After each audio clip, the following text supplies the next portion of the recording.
Hi everyone. I came across this article in The Star, a newspaper in Toronto, Canada, that tells the story of J.K. Hooper Macedo, a 30-year-old man in Toronto making cold calls to people in the US, and all to convince them to vote for Bernie Sanders in the upcoming election. Now, he's a Canadian citizen, and that means he can't vote in the US, nor can he make donations to candidates. It was kind of startling to see this article, which is essentially an interview between the writer and this guy, because he is basically just admitting to interfering in the US elections.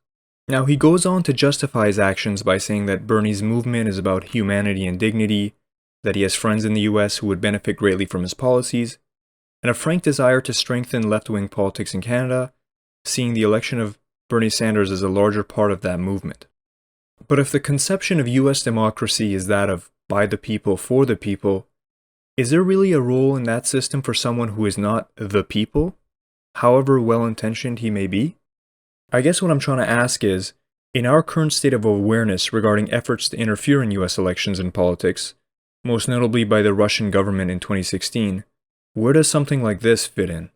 What makes the Russian campaigns particularly reprehensible is that they were using campaigns of misinformation and orchestrating them through fake accounts. Though the article doesn't tell us his, MO for campaign calls, we can give him the benefit of the doubt that this Canadian, in contrast to what the Russians did, probably identifies himself in his phone calls and tries to be factual while of course making persuasive arguments in favor of Bernie Sanders. But what he does share in common with the Russian campaign is why he's doing it, which is to influence the outcome, to push the direction of US politics and society the way he wants to see it. For the Russians, that may have been to sow chaos and conflict, or to leverage a relationship with Trump. For this guy, it's about making the government do more for social safety nets and healthcare, and be harder on corporations. In both cases, it's about an outsider to a system doing what they think is necessary to get the right result, which is the direction that they want to see the US move. And it's obvious that this is going to be a growing trend. As the rest of the world sees how much is at stake in terms of reverberations and consequences of who can become a US president, they are going to play their own role in making sure the American people can get it quote-unquote right. With this happening, how can the US protect the fairness and stability of its election system and ensure its people are properly informed on what actually matters to them? To make matters more difficult, in our virtually connected world, the lines are blurred between what is a political campaign and what is simply discourse on politics. So for example, while it's obvious that a person calling you from Canada and telling you to vote for Bernie Sanders is a political campaign, what about a person in Mexico who runs a blog and writes about why Bernie Sanders' policies will bankrupt the US economy? We can obviously say that the Canadian phone calls were intended to directly influence people's voting decision, and so maybe that's more of a problem.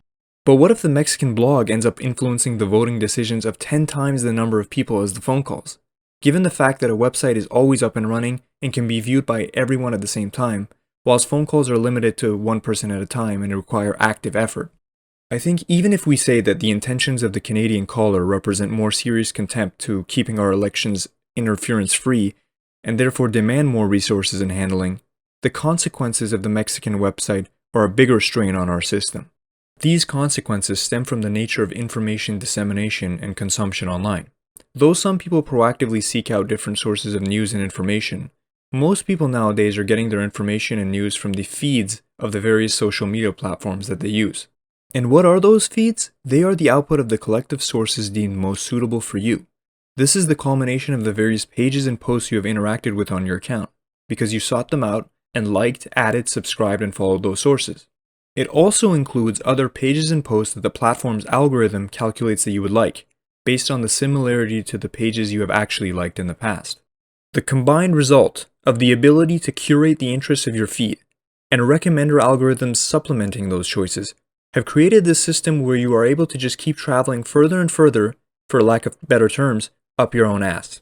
While it's great that we can explore and connect with the things and people we like online, we are at the same time able to bypass the different blind spots and biases we have, by being able to just ignore and not interact with them.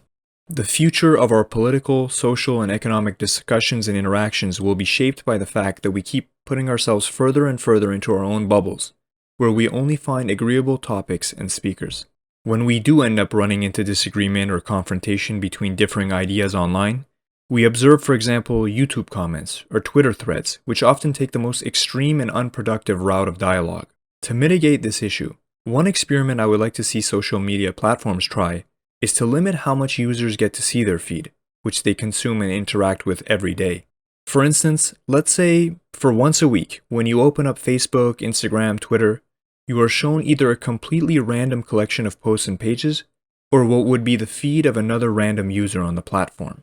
Now, there would obviously be certain caveats, like the posts have to be in a language you can understand, and accounts that were private and connected to the specific user whose feed you are receiving wouldn't be shown to you.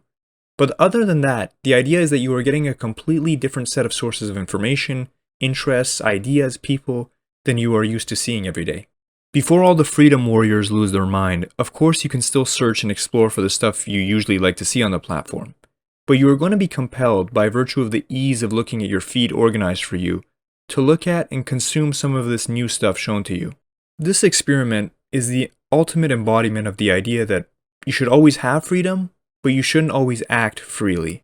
The hope of something like this would be that you are forced on a weekly basis to interact with entirely new or unfamiliar areas and people, and you are more inclined to investigate these different things rather than to be completely unaware or simply dismissive of them. So for example, if you've always been into one type of music, and you are now seeing this other type of music that doesn't appeal to you, you can still have the social experience that you are on social media for, and engage with it. But instead of blankly liking posts and retweeting it or tagging your friend in it, you might interact in a different way. You might post something like, "Hey, I'm an outsider to this. I don't really see an appeal to this type of music. What do you people who like this music enjoy it for?" And it's social media, of course they're going to respond. They might talk about the feeling it evokes, the speed of it, the lyrical message, the historical context, and frankly a bunch of them might tell you to go fuck yourself for not liking it. But that is a more realistic and real-world exploration of an unfamiliar area than the growingly extremist, either 100% for or 100% against communities that are being formed in the online space. If we take steps like this to change how we get our information, how we think about the information that we do get, how we engage with each other online, and where our influences come from, perhaps our growingly difficult battle with keeping interference efforts out of our elections will be eased. Thanks for watching everyone, and if you enjoyed the video make sure to give it a like and subscribe to my channel for more.